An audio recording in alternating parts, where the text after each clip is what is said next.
passé, mais ce matin pour vous, tout est terminé. Donc, bienvenue au camp. Une minute.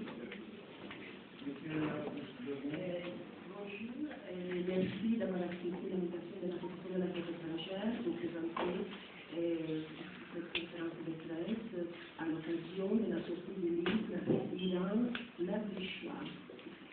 Et voilà, nous sommes heureux de vous accueillir ici dans ce lieu. Et je laisse la parole à notre président d'honneur, Elias Massoudji. Il y a quelques années, nous avions accueilli à la période de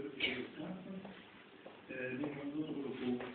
Et j'avais eu l'honneur et le plaisir de vous présenter à mes confrères qui avaient découvert en vous le digne représentant d'une grande dynastie.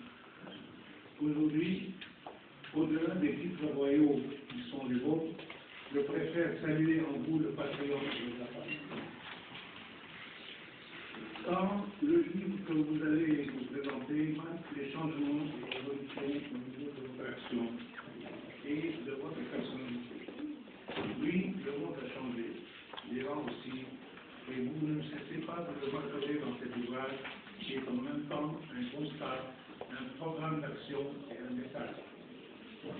Qu'il me suffise de vous citer en réponse à une des questions de notre confrère Michel Thurman, qui nous a interrogé tout au long des 250 pages de ce livre. Aujourd'hui, dites-vous, je travaille avec les monarchistes comme avec les républicains, avec la gauche comme avec la droite. Je sépare mon activité d'opposant de mon identité institutionnelle. Je veux pour l'Iran une nouvelle constitution démocratique et laïque, fondée sur la Déclaration universelle des droits de l'homme. Ce régime démocratique et laïque peut revêtir deux formes, dites-vous. Si la majorité des Iraniens choisit une monarchie moderne et parlementaire comme il en existe aujourd'hui en Norvège, en Suède, aux Pays-Bas, en Espagne et au Japon, je m'en réjouirais. C'est l'option que je représente. Mais si la majorité se prononce en faveur d'une république parlementaire, je l'accepterai naturellement aussi. C'est là une constante que vous nous aviez définie.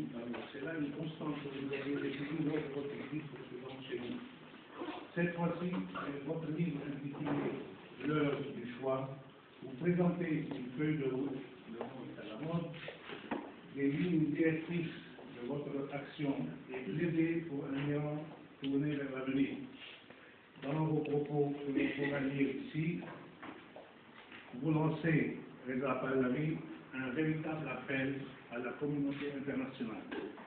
En homme d'État lucide, considéré par nombre d'observateurs comme la seule personnalité capable de fédérer les forces démocratiques du grand pays qui est le vôtre. Je vous remercie.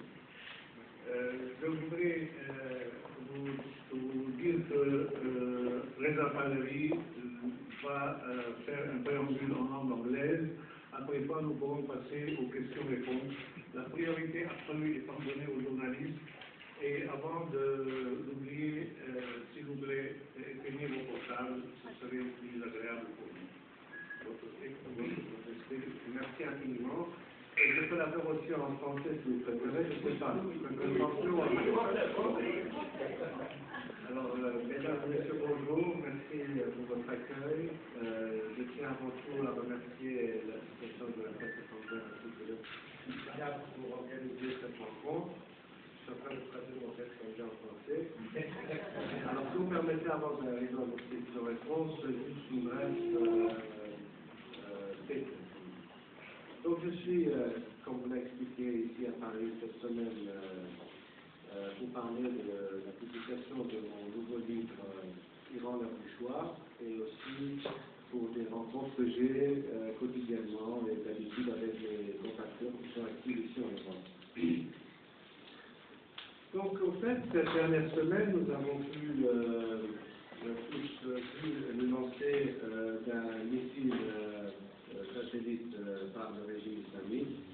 Nous avons aussi entendu ce week-end des leaders du monde occidental à leur rencontre à Munich.